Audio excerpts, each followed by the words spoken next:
Welcome to our first Centaur Saturday Salon online in 2022. And we are back online. My name is Ida Holmes, and I'm the Artistic and Executive Director at Centaur Theatre.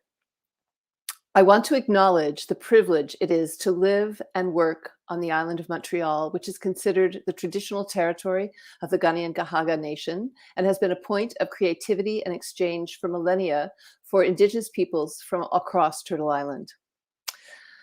I'm excited to have the chance to talk with the artists of our inaugural Indigenous take that right one more time. I am excited to have the chance to talk with the artists of our inaugural Indigenous Artist Residency at Centaur Theatre, which is generously sponsored by the Conseil des Arts de Montréal. We're very, very lucky to have such incredible support here in Montreal and in Quebec. Today, I'm joined by the Talking Treaties Tiohtia collective of artists, Ange Loft, Barbara Ganeraduni Daibo, Yohande Foot. Welcome to you all. How are you? Pretty good. Thanks for having us. It's so nice to see you. Ange is an extraordinary interdisciplinary artist from Kahnawake, Kanien'kehá:ka territory. She is also the artistic director of Jumbly's Theatre in Toronto, which specializes in site-specific and community-engaged work that is inspired by her passionate interest in Haudenosaunee history. Barbara, I'm going to get it right this time, Ganeraduni Daibo is a dancer, choreographer, and artistic director of Anowara Dance Theatre and the 2021 recipient of the Prix de la Danse de Montréal for her collaboration with her grown child, Marshall Gahande Daibo, called Smudge. Yohande Foot is an actor, artist, and activist from Kahnawake who founded Bear Medicine Productions and works as a full-spectrum doula and sexual health educator with the Native Youth Sexual Health Network. Now, I have many questions about the work you're all doing as the Talking Treaties Tiohtia collective, but I want to start with one for Ange. And I know you as a theater maker, but I learned that you were nominated for both a Juno Award and the Polaris Prize as a vocalist with Yamantika, is that right? Yamantika Sonic Titan. So can you talk to me about your multidisciplinary life as an artist? Oh, sure. Well, Yamantuka Sonic Titan has been a project that's been going since probably around 2009, a little bit earlier, actually initiated in Montreal. So I was kind of jumped on that really early, essentially doing some design work for them, helping do some costume creation, and then fell into the role of vocalist for a while. So I'd been performing for a few years, traveling, touring across North America, across quite a few places in Europe now. And it's interesting, though, because some of the work that we created, the last production that I put up in Montreal, in Tiohtia itself, was way back in 2013. So it was an opera, a bit of a lip sync based no wave, no theater inspired opera that was called Opera 33 that we did as part of Pop Montreal way back in 2013. So that was really nice. And the last opportunity I think that I've had to be on to create and produce something on stage in Montreal. So nice to be back. Oh, yes. We're really, really happy to have you back. You're the artistic director of Jumbly's Theatre Company in Toronto, and you created an entire process around developing multidisciplinary art pieces under the title of Talking Treaties, which explore the Indigenous history in the heart of present-day Toronto. Can you tell us a bit about how you came to create that work? Yeah, I mean, a lot of my work starts with talking to people, kind of following my interests, asking a few questions, and seeing who can answer them. So it's not necessarily a very academic process as much as it is a discussion-oriented conversation that turns into something once we get a few more people in the mix. So I'm a community artist by trade. I barely make things, very rarely make things independently. So I love working and talking with people and then seeing what historical partners, what documentation we can pull up, how can I kind of get a little bit deeper and partner with some of the processes that I like to do, inspired by some story weaving work, inspired by some of my mentors at the Spider Woman Theatre, but also really bringing in my own kind of sense-based exploration processes, quick creation processes, getting people together, giving them some information, and then having them reflect back those things after working together. So I've been working quite a few years on developing that work. So we're pulling some of that methodology over into this project. And another I really think we big have part of some that. images. We have some images from the early parts. Should we just show you a couple of those and you can Yeah, talk sure. about those? So, Right. Yeah, just thinking about workshops, getting people involved. I just like to think this work invited some people to literally tack some things on my skirt. I think a big part of that work is bringing the project people that I've had involved for years now, facilitators, actors as facilitators, people who are performers who are now able to take the work and run and bring it to larger collaborations with public. So I've been thinking a lot about that in its relation to this project and who I want to have involved, along the way. Some of those people are like Yahande, people who've been involved with our work since the early phases, way back in like 2010, 2012. Yeah, when we first started working together. fantastic. And so so obviously you have, like I said at the beginning, you're a multidisciplinary artist, and you have a very visual art sense about it. How do you bring that? How does that part come into the work? Like, how does your sculpture work inform your historical investigations? I really believe that everybody should know how to sew, and everyone should be reusing things, really. So a lot of the work has been um, finding used materials, working with a kind of ethos that I like to have throughout a lot of my work, which is kind of using what's available, using what's in the space, and using the people that are in the communities that we're working with. So with that in mind, though, I love making things that are really large scale, outdoor, wearables, puppetry projects. Yeah. These are a sample of some of the work that we've managed to pull together for Talking Treaties project. Thinking about the iconography in the city, getting a chance to get my hands on a sewing machine for a few week intensives, and then also bringing people in to help me co-create the visuals we need to tell the stories. That's been a really big part of that kind of process. I know you do have some support from some of the work I did that was independent. So as I say, I don't work independently a lot, but when I do, it still involves putting people into the work in a certain way. So there's one project still that's from a project I had called A Foreign Source of Extraordinary Power, which was a work I did at the MOCA, and it involved some handmade, I'd say they're sort of harnesses, but they're also things that will hold you up and kind of reminders of some posture issues that I've developed. But it's also in relation to a historical narrative of Gatari de Gaquita, thinking about early 17th century relationships to spirituality and its impact on posture and the things we need to do to move forward a little bit. So yeah, thinking a lot of my work touches on history, but then pulls it up through fabric into some present day issues. Yeah. That's amazing. I love the idea of pulling it up through fabric. It's a beautiful image, actually. So you do more than just with fabric, though, as well, because I note that there's part of the Talking Treaties project had involved something called the Dish with One Spoon dish dances, and they're coming out of the Dish with One Spoon teachings. Can you talk a little bit about incorporating dance into the work that you're doing? Exactly. There's a lot of detail to this agreement that's been relatively simplified to this vision of, oh, we will share this area. Well, there's a lot of detail that goes into that. There are councils, there's meetings, there's processes at the edges of the woods, there's processes for when we come together for trade, different relationships that we need to break down a little bit more before we say it's a general agreement for sharing of space, because that can open up a lot of trouble, So getting into some of that detail, we started realizing the only way that I preferred to work with it was working through actually bringing some of my Indigenous collaborators from across the country to work together, to think through some of these ideas ourselves, to bring in some choreographers to help me get into some of the detail of that work through movement, as opposed to just historical narratives. I think so. This process, it's the similar type of work, talking to people, bringing the information into our bodies, and then pushing it back out this time for a larger public audience as part of the Toronto Biennial of Art.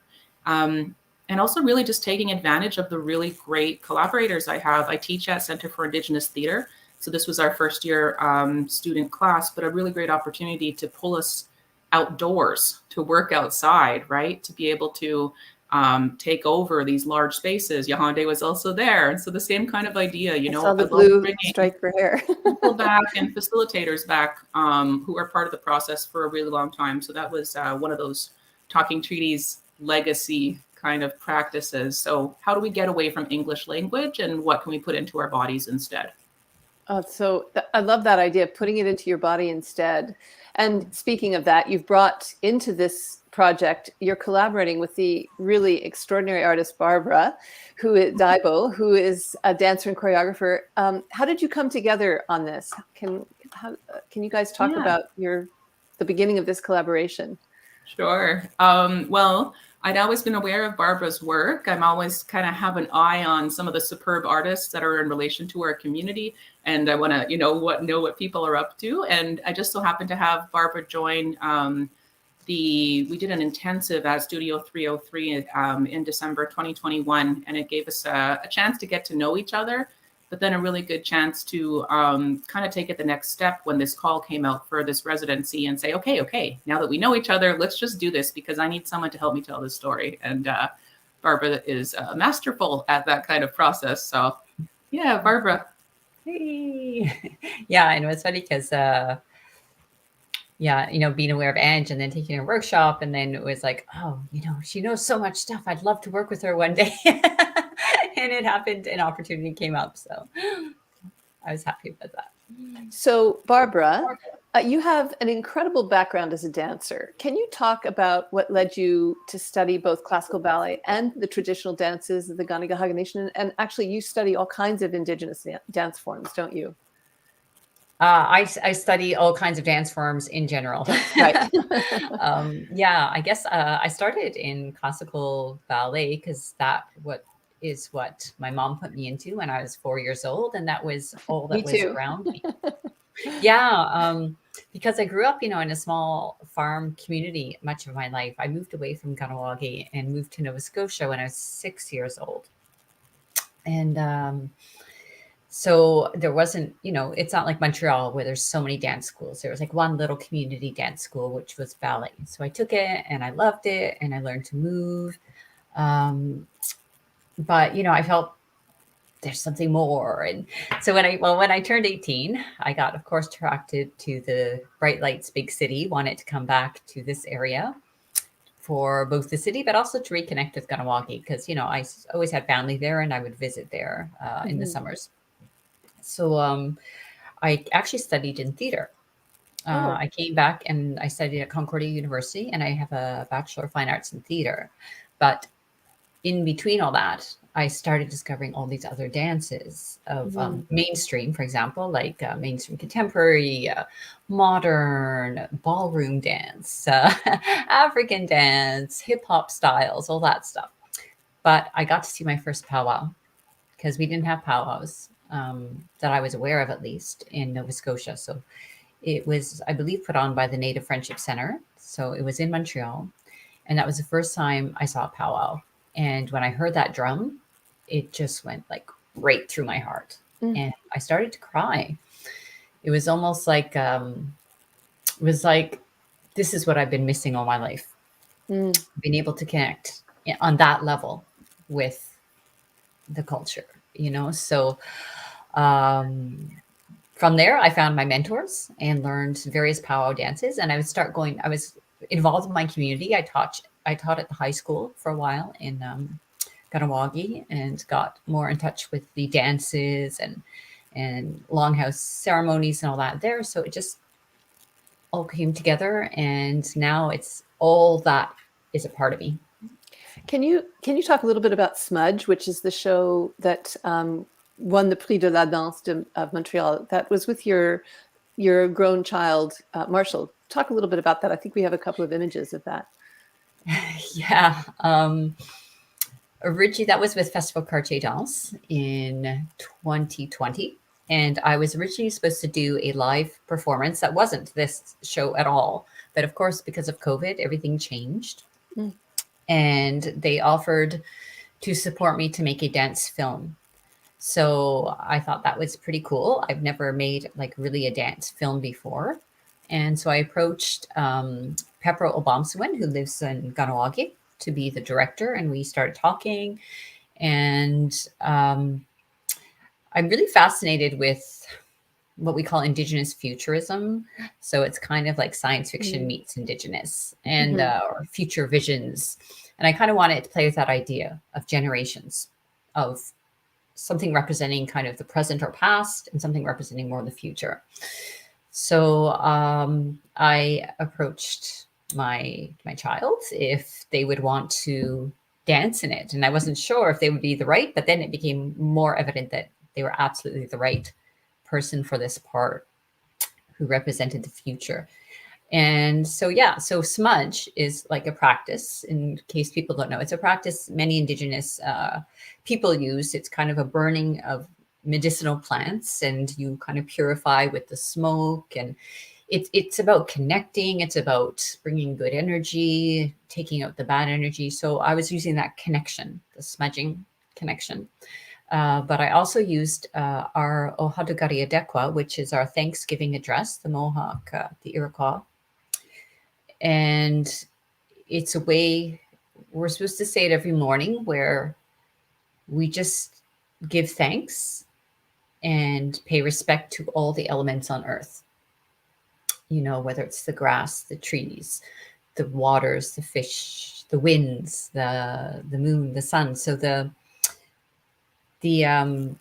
movements were inspired by that, and how we connect through tradition, through our practices, to this, and being part of nature, still being able to have that access to nature. But what happens in the future if we still go through the movements but don't have that connection anymore? You know, what does that mean? So it's just a playing around with that. Amazing. It's a beautiful, I love that description of the way you recognize nature every single day and bring it into your life that way. You also, we have the piece that I became aware of actually before this was Skywalkers. I had seen some imagery from that, and it is based on a story about some stories from Ganawagi. I think that's a different show. Yeah, it's called Sky Dancers. Sky Dancers, sorry. Yeah, that's fine. And it's a show I've kind of been working on and off for 5 years. It was a really big journey, and it focuses on the Quebec Bridge disaster, which happened in 1907 when the bridge was being built from Quebec City to Lévis, and it collapsed while under construction, killing 76 iron workers. And 33 of those iron workers were from Ganawagi. So that was a huge, huge thing for our village, our community, because we were very small back then. So everyone lost somebody. And one of those men was my great-grandfather, who died on that bridge.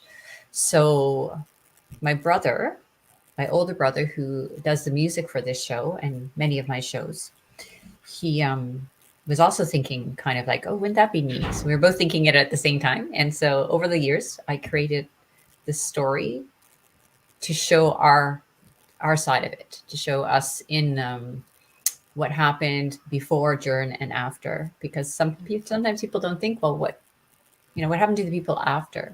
Mm-hmm. So I really wanted to highlight our resilience and our, how we got through it. It's a beautiful piece. It was on stage here in Montreal just before the pandemic, and during the pandemic, you guys managed to get it back on stage, and I think it's coming back again, right? At some point. Our next show is, I believe, supposed to be maybe Victoriaville in April, and then Toronto in May. And yes, hopefully we have some interest also from around different Montreal areas too. Okay. I hope it comes back. I'd love to see it live. I've only ever seen it on video. So that's amazing. You all have skills and talents that expand beyond one discipline. And Yohande, you have a unique combination of theater and film work, but also, which is with your company Bear Medicine Productions, but then you also have your advocacy and youth sexual education as part of the Native Youth Sexual Health Network. How do these two aspects of your life as a creative person feed each other? Yeah, so I started doing theater in Ganawage when I was 12, and I've been doing it ever since. So like I'm turning 30 this year, so like a big chunk of it. um, and yeah, so I've been doing theater at Turtle Island Theater in Ganawage, which is not a thing at the moment, but we'll get back to that. So my friend was also in theater and working on a project, and she's like, "Do you want to help me out?" It had to do with sexual health. So like it was an arts-based workshop that was the whole weekend. It was based in Ganawage, and who was putting it on, who I work for now, the Native Youth Sexual Health Network. So it was like a great workshop talking about HIV and AIDS and sexual health, but it was arts based, like in a way. Some parts were more like technical, like actually learning the information, but through different artwork, like theater, like photography, like painting, and I believe they made a song as well. So there's like multiple art forms being used. And that's when I was like, oh, this is great. Like, this is a great way to learn and to teach and talk about stuff. So that's when I started working with the Native Youth Sexual Health Network, and also working specifically on a youth council for HIV and AIDS. So within there, we've used a bunch of different art mediums to talk about like sexual health, specifically HIV and AIDS, like making postcards, but like for Indigenous youth and by Indigenous youth, because, youth aren't going to listen to someone who they don't relate with or that doesn't know what's going on with them or the realities of Indigenous youth. So yeah, through the years, we've done like actual research projects with universities with art-based methodologies. So, we did a project about, in the medical field, they use at risk to talk about Indigenous bodies, young bodies. So, we made a pamphlet for service providers, but using art-based methods to get information, talking with other Indigenous youth. I think that's so interesting, the idea that you use art as creating society, like you're creating the link back to society, that art isn't this elite thing that sits somewhere else, but it's actually embedded in the conversation with your society. And it's very specific to Indigenous peoples, because some people aren't the best at reading or writing or talking. So there's so many different art forms that, like, as we all know, we are multidisciplinary artists, and it feeds in like both ways. So also with the work that I do, when I do film and television, I do costumes, and I take on work and work with folks that are Indigenous, and the stories are saying something, talking about difficult things like residential schools, and talking about military versus Indigenous events, like the Oka crisis. So doing clothing and costuming, like having an Indigenous cast and crew is very it's very important. And so I mostly try to do work where we're telling a good story, and like those important things that like we need to be saying them, not someone else telling us about our own history. For sure, absolutely. I like that. Yes, there you are with a project in Ganawage around with Bear Medicine Productions. I think that something interesting about what you said was that you work in costumes, and the thread back to Ange with her sewing machine comes to mind, and the connection. And you guys have been connected for a while. Obviously, you were part of the Dish Dances project in Toronto. So how did the three of you become the Talking Treaties Tiohtia Collective. And can you talk about the work that you're doing around the story of this place here, Tiohtia? Well, like Ange said, me and Ange have been doing work for a while, and we've known each other through theater, through Turtle Island Theater in Ganawage. So we met quite a while ago, and yeah, we did a intensive workshop last December, and that's when we met up. And we were all very interested in uncovering some truths, and like really willing to get creative and exploring using our different mediums. So, Ange, can you talk now about the methodology that you guys are employing and how you're coming at the project for Centaur that you're developing right now? Yeah.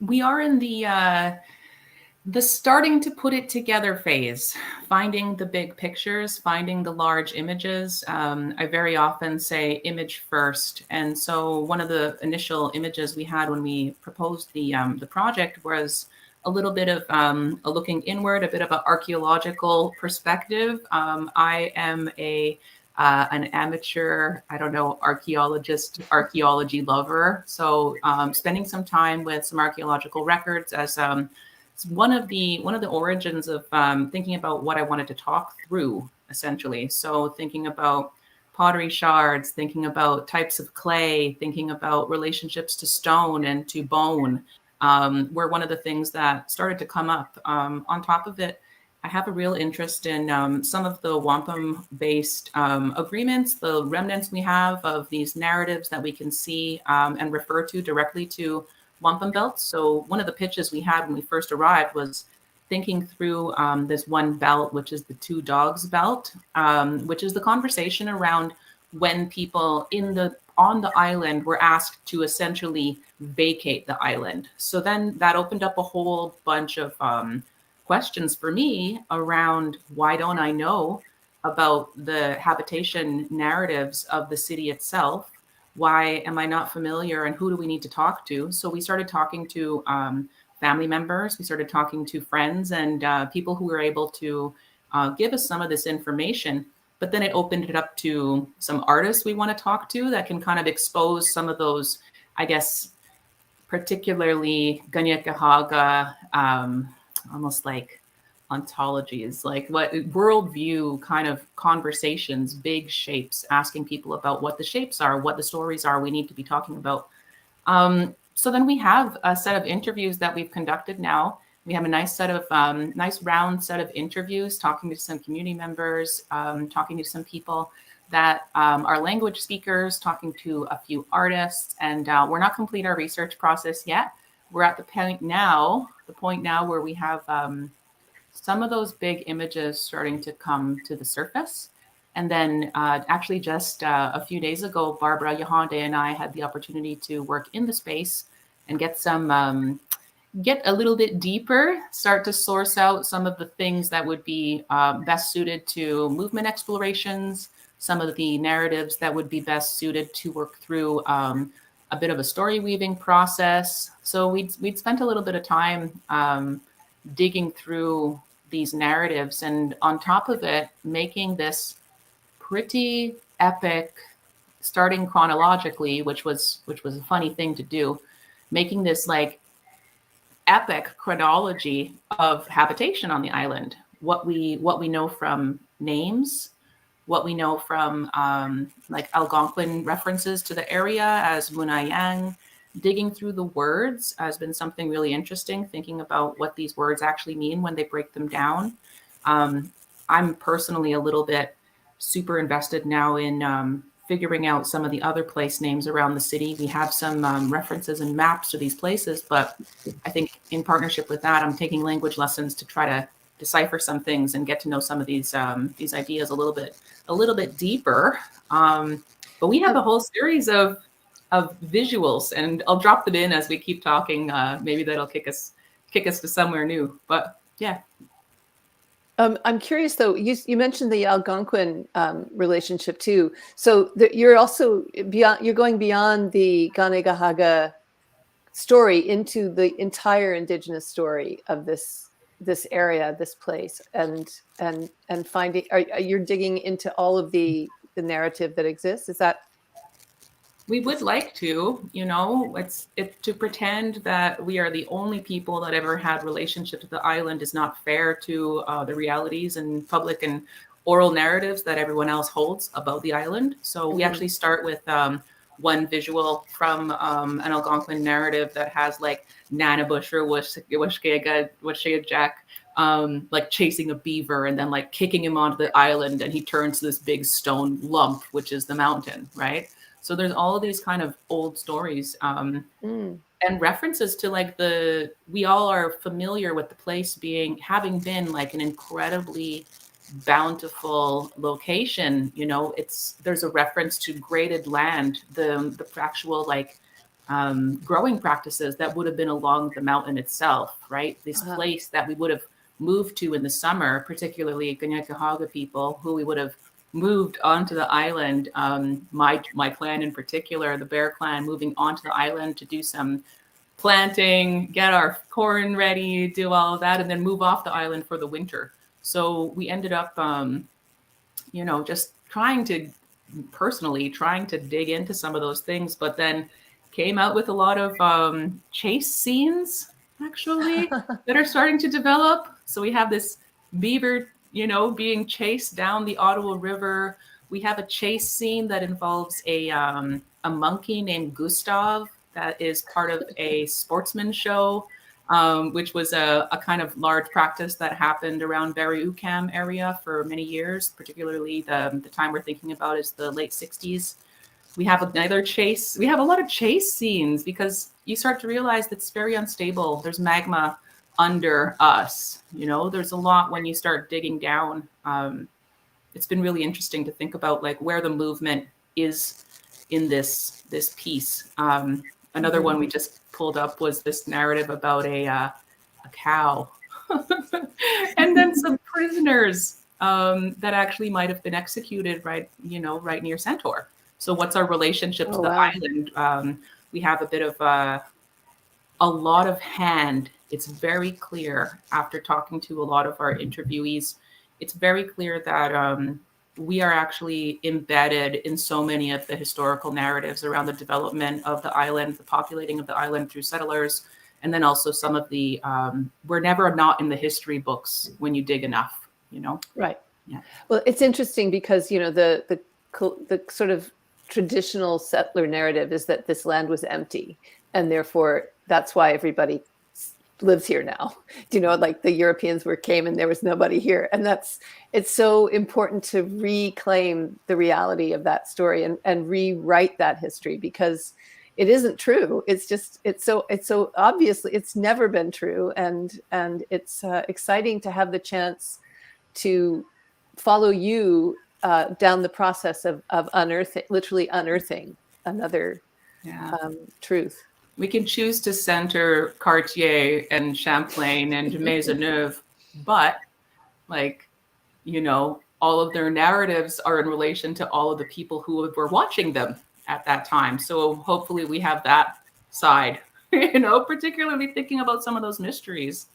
We have a lot of words that lead us to a lot of mysteries to reveal and uncover and think through, the words themselves, like Hochelaga, the meanings that are held in that word.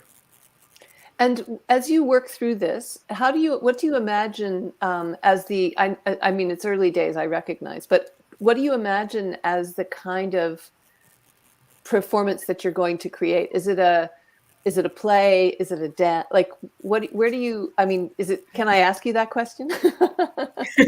There's the timeline. Yeah, feel free to take it, Barbara, or it's everything. I don't know. I guess we're all multidisciplinary, but it's interesting because since we've been working on this project, when I work on my own projects, I have my way of working. But I was curious how Ange and Yahande work, and I was like, I tend to start with visuals, like these images come to mind, and I just like the dance comes from digging in that. And then I was really happy to hear that they also work in that way. But it's to me, it feels like we're on a treasure hunt. We're uncovering a treasure, like it's almost like a map. And this is just the process now that I'm talking about. It feels like we get a clue here, or we get someone says something there, or whatever, and it's just this whole picture that's slowly coming into clarity. That, like Ange says, like, my goodness, we are such a big part, and still are. Like, it's funny because I mean, when I still hear people saying, where are all the Indigenous people here? Like, they still think we're not here sometimes, present day. It's true. It was the yeah, impression I had when I first moved here, and then I discovered it wasn't true. That was exactly. So I feel like it's going to be really, we're picturing, using the whole space of the centaur, not just one theater, but like there's so many different spaces in the centaur itself that could be used, that could represent things outside and around. And I don't know, I think it's gonna be a real trip. And like, while we're going through, like, that picture of the timeline, like, that doesn't show all the pages of all the posts that we had. But like, when we were looking through it and we're listening to these interviews and we hear a story and we're like, oh, that reminds me of this other thing that has to do with, like, a substantial part of our culture, like, signs, or, how governance models work. It's wild, and it's like, really, I'm really enjoying the interview process, that we were doing before, but now just like, diving through and finding like the common threads, or like, everyone talks about this, like, everyone talks about these few points, but then they have their own personal stories. Like, the chase. I interviewed my great uncle, and he's like, every old person in Gunawalga knows this story. And it was like, yes, that's what we need. Fantastic. Yeah. And what's mind-blowing for me also is, every once in a while, when we're hearing these stories and these interviews, we recognize, like, oh my goodness, so the street right there, that square that I'm looking at right now, is actually where it happened. Like, it joins the story and the reality together a bit. Fantastic. I want to back up for a second to the idea of the Wampum belt, and the idea that the Wampum belt is a story. Because I remember when you first introduced everything to us and you talked about that, that is a completely foreign idea. Like, I had no idea about that. Can you explain that a little bit? Can you go into a little more, like, depth on that and Sure. the two dog wampum story? Oh yeah. It's it's related to this whole notion, I think, for me, of like image first, right? You need to be able to really decipher a single image to be able to go deeper and deeper and deeper. So a lot of these belts are made, they have a single visual across them, or like a related visual, sometimes some numbers if it's post-contact, sometimes if those are given to us, they'll often have figures and numbers on them as well. But very often, just thinking about some of the general relationships that we see on that belt, we have a cross right in the middle of this belt, right? And it's a cross that represents the relationship for the people who ended up being the Ganasadage Eronu to the Sulpicians on the island. They had there for a little while there, the communities went to live on the island with the Sulpicians, actually. And there was a moment where the Sulpicians, they lived in a village that was right near Fort Street. So if anyone knows Fort Street, just as you enter. So we had an interviewee talk about this. Her Uncle Joe talked about this and said, it's right there. It's on Fort Street where the old village was. So then looking up through Barbara's, relationship to translation, to French, also like digging through some old French archives and going, it was right there. So that's the village that they were asked to vacate because it was too close to the new, Sulpicians ended up living there permanently in this area. So they asked them to leave. They asked the people that ended up being the Ganasadage Ronu that involved some Algonquin folks, some Nipissing folks, some Ganyekehaga folks, so not just Ganyekehaga people. They asked them to leave, and they did. So they packed up and they moved over to St. Anne de Bellevue a little bit for a while. They moved up to Oka. Then later on, even in Oka, when they were there, they determined that it was really necessary for them to put this document, put this understanding into a physical form. So they made this wampum belt that relates to, has these two dogs on the outer edges, these protectors of this agreement between the Ganasadage Ronu and the Sulpician Church. So they buried this belt underground for 70-something years. There's a whole regime change that ends up happening. The British come into the area, and then they lift the belt up out of the ground and they say, this is the agreement that we had with the Sulpicians, that you wouldn't start chipping away at our land. Because at the time, the British were starting to put their sights on land cession agreements. They didn't happen in the region, which is why we say that Toronto, Montreal area is unceded, because the French necessarily didn't make land cession agreements. They just decided to chop things up and give us stuff. So really they did. But it's a really complicated narrative, but seeing it in relationship to the other agreements that are around the region at the time, like the Great Peace of Montreal, treaties in Ganawage, the treaty relationships that go on into even like the Treaty of Niagara, the relationships we have with the British, and then the Canadian regime following that time. It's just really clear that there is a lot of detail that needs to be very familiar with a lot of the people that currently are making choices in the city. Who do we talk with? Who do we need to, back to that same idea, what visuals do we need to be really familiar with to be able to look at that belt and talk through what all of these things mean?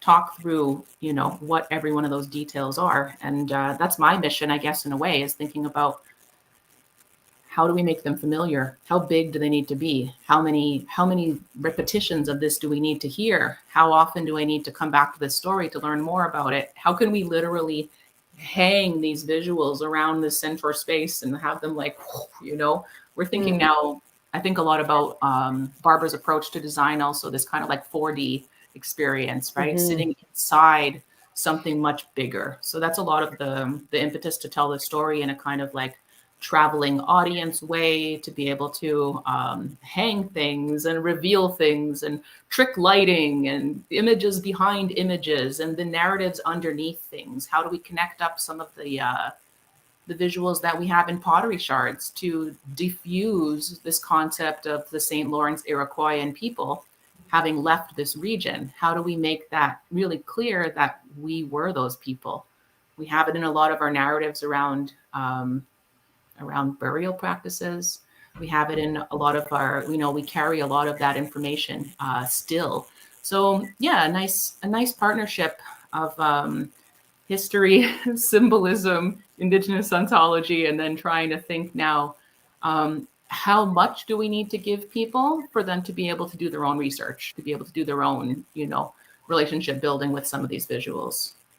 That's amazing. I've got goosebumps thinking about what you're talking about and how you're planning to approach it. I'm also hearing the connection that Yohande talked about art being the mode of connecting the story back to the community. And I'm also thinking about Barbara as a choreographer and dancer, bringing the motion of the show into life.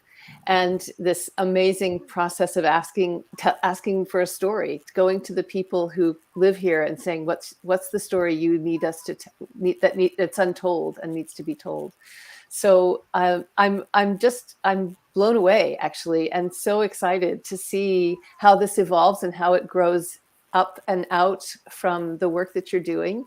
The building is there for you. We are so thrilled to have you at Centaur. It's a privilege for us to be able to welcome you into the building and to have the opportunity to discover a brand new story that is literally untold, at least from my perspective I'm not Canadian. I'm not a Montrealer.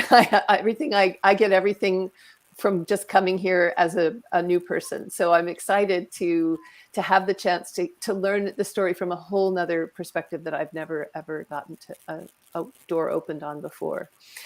And I think we're almost at our time now. So I'm going to say thank you for joining me today. Thank you for taking the time. It's such a pleasure to talk to you. We could go on and on, but I know we all have places to be. We all have things to do. So thank you for being there. And like I said, can't wait for the next round of time in the space. And let us know what you need. We're there to make it happen. So, gosh, my mind is sort of blown by the thought of what you're talking about and about the possibilities. And I'm also waiting for the beaver to chase people through the building. I think that would be really great. I want to thank. Also, if you want to know more about it, there's actually a beautiful article in the Ganawage newspaper Eastern Door by Marcus Bancudi.